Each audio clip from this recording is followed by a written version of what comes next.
अस्सलाम वालेकुम जी, welcome to our YouTube channel Pindi Talkies. आपका दोस्त उबैद आपके साथ ही। दोस्तों, दुनिया भर में जहां से भी हमारे व्यूअर्स इस वक्त पिंडी टॉकीज को देख रहे हैं और ईद मना रहे हैं, अपने प्यारों के साथ, अपने दोस्तों के साथ, अपनी फैमिलीज के साथ ईद की खुशियां एंजॉय कर रहे हैं, पिंडी टॉकीज की तरफ से और मेरी तरफ से आप सबको दिली ईद मुबारक। पाकिस्तान के बहुत से प्लेयर्स जो हैं वो भी इस वक्त ईद मना रहे हैं। बाबर आजम ने आज शीर खुरमा बनाया। जी हाँ, बाबर आजम ने शीर खुरमा बनाया, स्टोरी भी अपडेट किया। शादाब खान ने अपने गांव में ईद मनाई है, मोहम्मद आमिर ने अपने गांव में ईद मनाई है और इसी तरह डिफरेंट प्लेयर्स जो हैं अपने अपने रीजन्स के अंदर, अपने अपने इलाकों के अंदर अपनी अपनी फैमिलीज के साथ जो है वो ईद मना रहे हैं। ईद का मौका हो और पाकिस्तान क्रिकेट पे बात ना हो, ये हो नहीं सकता, ये हो नहीं सकता। और पहली दफा जो मैं स्टेटमेंट आपके सामने रखना चाह रहा हूं, मेरे ख्याल से तमाम पाकिस्तानी क्रिकेट फैन इस स्टेटमेंट को जानना चाहते हैं कि आखिरकार गैरी क्रिस्टन 5 माह में बोरिया बिस्तरा गोल कर कर क्यों चले गए।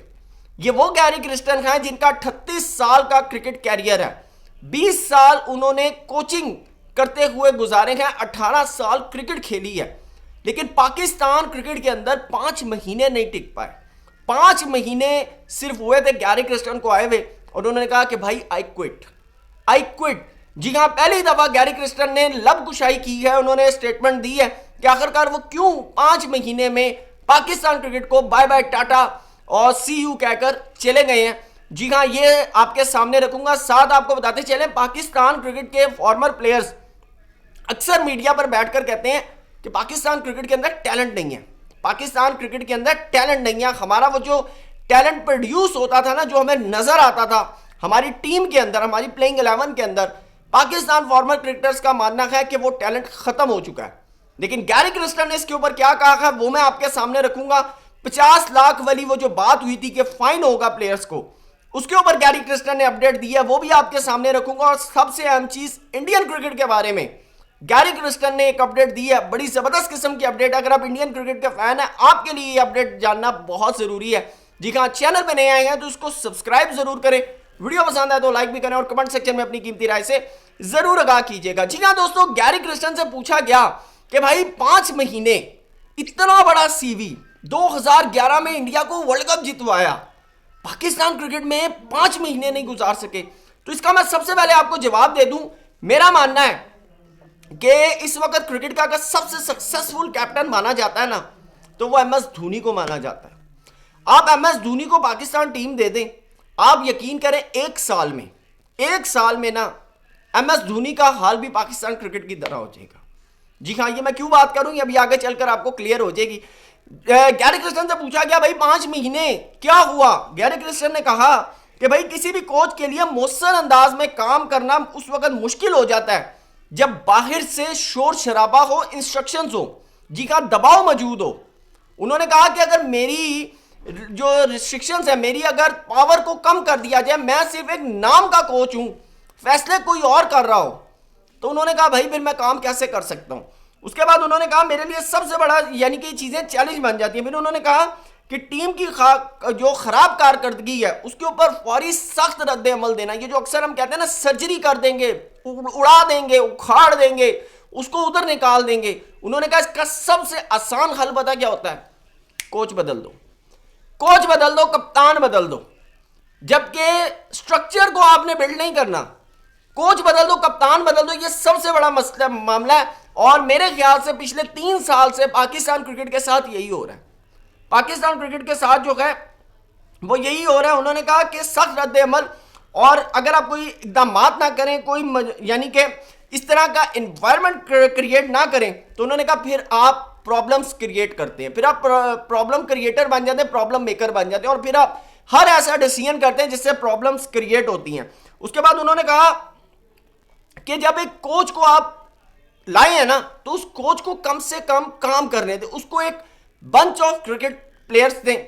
आप उनको कहें आपके पास 2 साल है, हम आपको कोई इंस्ट्रक्शन नहीं देंगे, हम आपके काम में बिल्कुल दखल नहीं देंगे, 2 साल है आपके पास। जैसे फॉर एग्जांपल अभी 2027 का वर्ल्ड कप है, आपने माइक हसन को आपने हायर किया, माइक हसन को कहें भाई आप अपने प्लेयर सेलेक्ट करें, आप काम करें, हम आपसे 2027 वर्ल्ड कप के फाइनल के बाद बात करेंगे। इवन अगर Pakistan team early on out हो जाती है, हम आपसे बात फाइनल के बात करेंगे, या जब आप आउट होंगे हम तब आपके साथ बात करेंगे कि भाई आपने तो आपको फ्री राइड दिए, फिर आप ये सब चीजें क्यों हो गई। ये एक सिंपल, जहां पर भी आपको कोचिंग का मैकेनिज्म देखे ना, वहां पर यही चीजें होती हैं। लेकिन पाकिस्तान के अंदर क्या होता है कि आप भाई आए हैं, आप कोच हैं, लेकिन कोच के पास राइट कोई नहीं है। ये अब माइक हसन की बातें आ रही हैं कि माइक हसन के पास जो है वो राइट्स हैं, सिलेक्शन कमेटी बैठकर गवाहियां दे रही है, दुहाइयां दे रही है। भाई हमारे हाथ में कुछ नहीं है, जो कर रहा माइक हसन कर रहा है। लेकिन गैरी क्रिस्टन साहब कहते हैं कि भाई मैं सिर्फ एक कोच था, और ऐसा कोच था कि मेरे हाथ पांव बांध कर मुझे कोच की सीट के ऊपर बैठाया हुआ था, लेकिन मेरे हाथ में कुछ नहीं था। तो उन्होंने कहा जब ऐसी चीजें होती हैं ना, तो फिर आप अगर कहें कि मेरे से तो औकात करें, तो मैं तो नहीं कर सकता। उन्होंने कहा कि अगर आप मुझे यस मैन मानते हैं तो मैं यस मैन नहीं हूं, तो मैं ऐसे माहौल के अंदर काम नहीं कर सकता। ये उन्होंने बड़ी जबरदस्त, यानी कि उन्होंने बताया है कि पाकिस्तान क्रिकेट बोर्ड के अंदर जब कोचिंग करने आप आते हैं ना, तो आपका डिसीजन नहीं चलता, डिसीजन किसी और का चलता है। अब वो किसका चलता है, या मुझे जरा कमेंट सेक्शन में जरूर बताइएगा कि आपके मुताबिक वो किसका डिसीजन चलता है। दूसरा, उनसे सवाल किया गया 50-50 लाख रुपए जो पाकिस्तानी प्लेयर्स के ऊपर जुर्माने की बात हुई थी, शायद आपको याद हो T20 वर्ल्ड कप के बाद एक खबर ब्रेक हुई थी, लेकिन पाकिस्तान क्रिकेट बोर्ड ने इसके ऊपर कोई ऑफिशियल अनाउंसमेंट नहीं की थी। बल्कि जब सिलेक्टर्स ने प्रेस कॉन्फ्रेंस की, तो उस वक्त आमिर मीर साहब से जब ये सवाल हुआ, जो कि पाकिस्तान के मीडिया हेड है पाकिस्तान क्रिकेट बोर्ड के, तो उन्होंने कहा जी 50 लाख जुर्माना तो, लेकिन हम ऐसा कोई मैकेनिज्म बना रहे हैं। तो गैरी क्रिस्टन से पूछा गया कि जब आपने ये सुना तो आपको हैरानगी नहीं हुई, तो उन्होंने कहा नहीं, मुझे बिल्कुल हैरानगी नहीं हुई। क्यों? क्योंकि वो इस सिस्टम से होकर गए हैं, उनको इस सिस्टम के बारे में पता है कि ये सिस्टम किस हद तक जा सकता है। लेकिन उन्होंने एक जो वर्ड कहा, उन्होंने कहा लेकिन मुझे दुख बहुत हुआ। दुख इस वजह से कि भाई आप एक प्लेयर को, जिसके ऊपर ऑलरेडी उसकी परफॉर्मेंस का प्रेशर है, जिसके ऊपर ऑलरेडी मैच का प्रेशर है, जिसके ऊपर मैच जीतने का प्रेशर है, आप उसके ऊपर एक और प्रेशर डाल रहे हैं, किसका? फाइन का। और सबसे अहम चीज, उस प्लेयर को ये प्रेशर है मैं टीम से ड्रॉप ना हो जाऊं।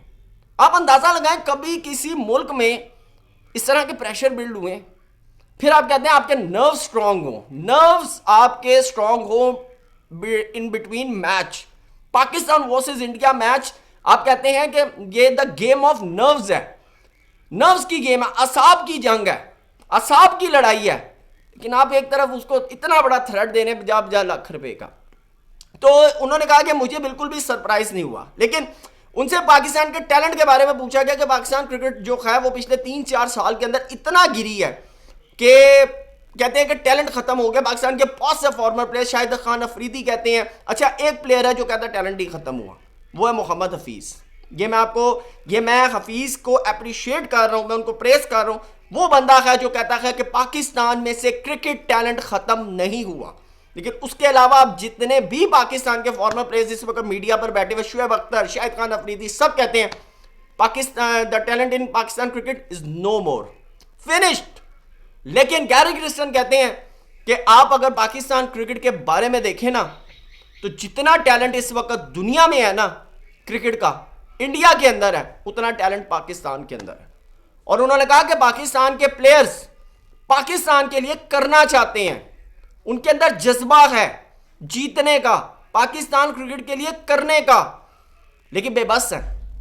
मैं वो बात करता हूं ना कि MS धोनी आ जाए ना, तो वो भी इसी क्राइटेरिया पे आ जाए जिस क्राइटेरिया पे इस वक्त पाकिस्तान टीम है, तो ये बिल्कुल राइट है। अब आप अंदाजा लगा लें कि गैरी क्रिस्टन जो है वो क्या बात करें। मैं देखें, मोहसिन नकवी साहब बीइंग PCB चेयरमैन, मैं कहता हूं कि राइट मैन है, लोग उनके ऊपर तनकीद करते हैं, लेकिन बीइंग एडमिनिस्ट्रेटर बंदा ऐसा होना चाहिए, तप्पड़ वाला बंदा होना चाहिए। क्योंकि एडमिनिस्ट्रेटर का काम होता है भाई, आप मुझे है ना, मुझे एक जगह पर लगा दिया, अब मैंने आगे कैसे काम करना है ये डिपेंड करता है, ये डिपेंड करता है। अब अगर मैं वहां पर रहकर गलत काम शुरू कर दूं तो ये गलती मेरी है, इसमें PCB चेयरमैन की कोई गलती नहीं है। तो ऊपर बेशक राइट मैन आ जाए, अगर नीचे काली भेड़े हैं ना तो कुछ नहीं हो सकता। क्योंकि ये मैकेनिज्म आज से नहीं चला, ये पिछले कुछ अरसे से चल रहा है, तो इसको ठीक करना बहुत जरूरी है। जिसके ऊपर गैरी क्रिस्टन ने बात की कि पाकिस्तान के अंदर टैलेंट बहुत ज्यादा है, लेकिन सिर्फ क्या बात है कि उसको यूटिलाइज नहीं किया जाता, उसको यूटिलाइज नहीं किया जाता, उसको राइट टाइम के ऊपर जो है क्लिक नहीं किया जाता। दूसरा, गैरी क्रिस्टन साहब से पूछा गया कि उनके हवाले से कि जी इंडिया के हवाले से, उन्होंने कहा देखें मैं आपको फॉर द टाइम बीइंग, उन्होंने कहा इस वक्त वाइड बॉल के अंदर इंडिया को इंडिया में हराना, उन्होंने कहा बहुत मुश्किल है, बहुत मुश्किल नहीं, उन्होंने कहा नामुमकिन है इंडिया को इंडिया में हराना। उन्होंने कहा इंडिया की आप T20 की टीम उठाकर देख लें, फी पर्सन तकरीबन 200 मैचेस उन्होंने इन ग्राउंडों के अंदर खेले में। और उन्होंने कहा कि आईपीएल के अंदर जिस बंदे ने 200 मैचेस खेले हो इन ग्राउंड में, आप सोचते हैं कि कोई बाहर से टीम आकर इंडिया को इंडिया में हरा जाए? उन्होंने कहा बिल्कुल भी नहीं, इंडिया को इंडिया में हराना नामुमकिन है फॉर द करंट सिनेरियो में, करंट एरा में, ये उन्होंने बात की है। दूसरा, उन्होंने कहा मेरी गौतम गंभीर के साथ बात हुई ड्यूरिंग ये अभी जो वर्ल्ड कप हुआ, तो कहते हैं मैंने गौतम से पूछा, क्योंकि गौतम गंभीर जो है वो अंडर कोचिंग 2011 में गैरी क्रिस्टन के अंडर खेले में 97 रन इन्होंने फाइनल के अंदर बनाए थे। तो उनसे पूछा गया गौतम गंभीर से, उन कहते हैं मैंने पूछा कि अब आपका क्या सिनेरियो, उन्होंने कहा कि मैं चाहता हूं कि इंडिया को रेड बॉल क्रिकेट के अंदर स्ट्रॉन्ग करूं, और मेरा सारा फोकस जो है वो अब ज्यादातर रेड बॉल क्रिकेट की तरफ है। इन इंडिया इंडियन टीम को लेकर मैं रेड बॉल क्रिकेट को जो है वो स्ट्रॉन्ग करना चाहता हूं। तो दोस्तों ये देखिए एक विजन है, एक माइंडसेट है, माइंडसेट है बीइंग अ कोच गौतम गंभीर की। अगर मैं बात करूं, गैरी क्रिस्टन की बात करूं, गैरी क्रिस्टन कहते हैं कि अभी T20 वर्ल्ड कप में श्रीलंका में मेरी पाकिस्तानी प्लेयर्स के साथ बड़ी गपशप हुई है, अच्छे लड़के हैं, पाकिस्तान के लिए करना चाहते हैं, लेकिन मौका नहीं मिलता। और मैं आपको बड़ा क्लियर बताऊं कि ये जो गैरी क्रिस्टन वाली बात है ना, इंस्ट्रक्शंस वाली, शायद आपको याद हो मोहम्मद रिजवान ने भी चैंपियंस ट्रॉफी में यही बात की थी कि भाई मैं कप्तान हूं लेकिन ये प्लेइंग 11 मेरी नहीं है, डिसीजंस कोई और करता है, डिसीजंस कोई और करता है, फैसले कोई और करता है, लेकिन मसला यह है कि उस फैसलों का वजन बर्दाश्त नहीं करते। आपको शायद याद होगा ये भी T20 वर्ल्ड कप का जो स्क्वाड सिलेक्ट हुआ था, तो बाकायदा तौर पर आकिब जावेद साहब ने कहा था कि अगर ये टीम हारी तो मैं जिम्मेदारी कबूल करूंगा। लेकिन जब उनसे ये सवाल किया गया ना, तो उन्होंने कहा जी हमने तो 20 लड़के दिए थे, बाकी तो खिलाने कोच और कप्तान ने थे। आप अंदाजा लगा लें, वो कह सकते थे हाँ जी मैं जिम्मेदारी कबूल करता हूं, तो आप क्या चाहते हैं मैं रिजाइन दे दूं? हेलो ऐप यार रिजाइन। लेकिन नहीं, आज आप देखिए पाकिस्तान के अंदर सोशल मीडिया ट्रेंड चल रहा है, 1-2 आकिब जावेद को छुट्टी दो, लेकिन नहीं हो रहा। तो दोस्तों ये सारी सिचुएशंस हैं, सारे मैटर के ऊपर गैरी क्रिस्टन से आप कितना एग्री करते हैं कमेंट सेक्शन में जरूर बताइएगा। थैंक यू सो मच, अल्लाह हाफिज़।